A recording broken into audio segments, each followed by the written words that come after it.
হুজুর আসসালামু আলাইকুম। ওয়ালাইকুম আসসালাম ওয়া রাহমাতুল্লাহ। অনেক মুসল্লিগণের প্রাণের দাবি, কোরআন হাদিস মোতাবেক উত্তর দিলে খুশি হব। আরে এদের প্রিন্ট করে নিয়ে আসছে, অনেক প্ল্যান প্রোগ্রাম করে প্রশ্ন করছে। এটা প্রশ্ন নাম্বার 1, প্রজেক্টরের মাধ্যমে বক্তাগণের চেহারা দেখে মহিলাদের ওয়াজ শোনা জায়েজ আছে কিনা? আজকে উত্তর দিয়ে দিব, মিডিয়ার লোকেরা সারা পৃথিবীতে কিলাকিলি লাগাই দিব। আচ্ছা, আপনারা ফতোয়া দেন তো দেখি, প্রজেক্টরের মাধ্যমে যে বোনেরা আজকে ওয়াজ শুনলো এটা জায়েজ আছে কিনা? জায়েজ, এটার পক্ষে কে কে দেখি হাত নামা। জায়েজ নাই, এই পক্ষে কে কে দেখি হাত নামা। একবারও যারা হাত তুলেন না, এবার তারা হাত তুলেন। আপনারা কোন দল? জানি না দল না ছবি দেওয়া। আলহামদুলিল্লাহ, আজকে দেড় দুয়ারে অনেক মুফতিদের সাথে পরিচিত হলা। মুফতিরা ফতোয়া দিয়েছে, প্রথম অর্ধেক ফতোয়া দিয়েছে জায়েজ, বাকি অর্ধেক ফতোয়া দিয়েছে জায়েজ নেই। আচ্ছা শোনেন তাহলে উত্তরটা। প্রজেক্টরের মাধ্যমে বক্তাগণের চেহারা দেখে আলোচনা শোনা জায়েজ। আলোচনা শোনা জায়েজ ইন জেনারেল। প্রশ্ন বুঝে নেন, ভেঙে চুরে বুঝিয়ে দিচ্ছি যাতে প্যাচ না লাগে। ইন জেনারেলি প্রজেক্টরের মাধ্যমে, ইউটিউবের মাধ্যমে বক্তাকে দেখে দেখে ভিডিওতে আলোচনা শোনা জায়েজ আছে। কারণ রাসূলুল্লাহ সাল্লাল্লাহু আলাইহি সাল্লামের সময় মসজিদে নারীরা আসতো, পুরুষরা আসতো, রাসূল সাল্লাল্লাহু আলাইহি সাল্লামকে প্রশ্ন করত, বাজারে নারীরা ব্যবসা বাণিজ্য করত, একে অপরের সাথে কথাবার্তা হতো, এটা জায়েজ। একটা পুরুষ যদি একটা দোকানে যায়, ওখানে নারী ব্যবসায়ী তার সাথে কথা বলতে পারবে, কিনতে পারবে। একটা টেইলার্সের দোকানে যদি কোনো নারী যায় কাপড় কেনার জন্য, সেখানে পুরুষ ব্যবসায়ী তার চেহারার দিকে তাকাতে পারবে, কথা বলতে পারবে, যদি হেজাব পরে থাকে, শুধু ফেসটা খোলা, ফেসটাও ঢেকে রাখলে আরো ভালো।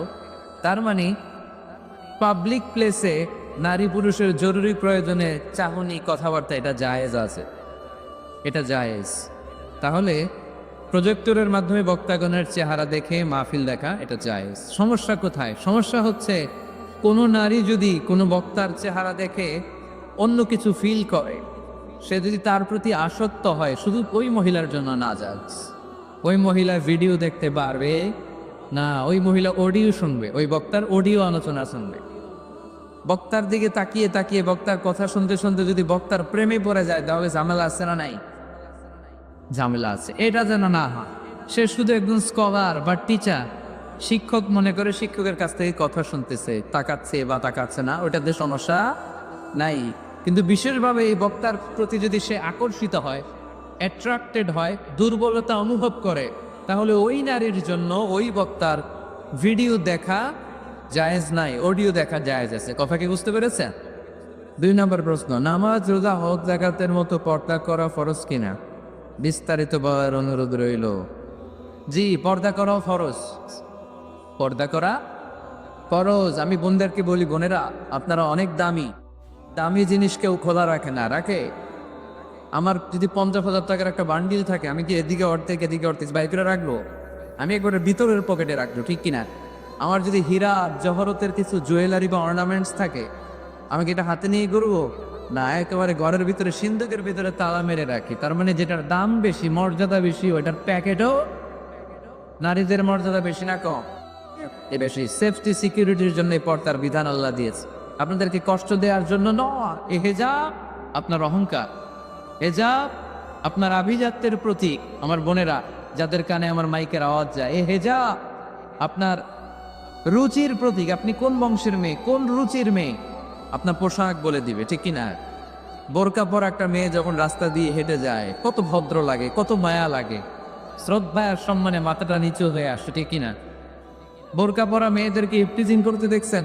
যাদের ওড়নাটাই গলার মধ্যে ঝুলিয়ে রাখে, বুকটা দেখিয়ে রাখে, টাইট ফিটিং জামা পরে এদিক সেদিক ঘুরে বেড়ায়, এরাই সাধারণত পুরুষদের দ্বারা আকৃষ্ট হয়, ইফটিজিং এর শিকার হয়, লাঞ্ছনার শিকার হয়। এখন ঠিক কিনা? এখন পর্দা কতটুকু ফরজ? সবচেয়ে ভালো পর্দা হচ্ছে আমার বোনেরা শুধু চোখ খোলা রাখতে, চোখ খোলা আর বাকি সব ঢাকা, হাতের কবজি খোলা, এতটুকু। তো বিষ্ণু ইসা ইসলাম এটা রুকসাত দিয়েছেন, কেউ যদি চেহারা খোলা রাখে এটাও পর্দা হবে। শুধু চেহারাটা খোলা আর হাতের এতটুকু খোলা, কবজি পর্যন্ত, বাকিটা ঢেকে রাখতে হবে। এটাকে বলে রুকসাত। ফ্লেক্সিবিলিটির সাথে আপনি আমল করলেন। কোনো মেয়ে যদি চেহারা খোলা রেখে বোরকা পরে, এটা জায়েজ আছে, এটা না জায়েজ না, এটা নিষেধ না, এটাও পর্দা। আর যদি চেহারা ঢেকে শুধু চোখ খোলা রাখে, এটা সবচেয়ে ভালো পর্দা, এটার বলে আজিমা, এটার উপরে পর্দা হতে পারে না।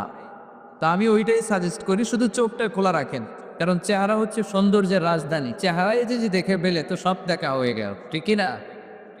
তবে কোনো বোন যদি ওই হাদিসের উপর আমল করে, যে হাদিস বলেছে চেহারা খোলা রেখে বোরকা পরা যায় আর হাতের কবজি, তাকে আপনি জোরাজুরি করতে পারবেন না, ওইটাও পর্দার অন্তর্ভুক্ত। বুঝতে পেরেছেন? আল্লাহ তাআলা আমাদের সবাইকে কথাগুলো বোঝার ও আমল করার তৌফিক দান করুক, আমরা বলি আমিন।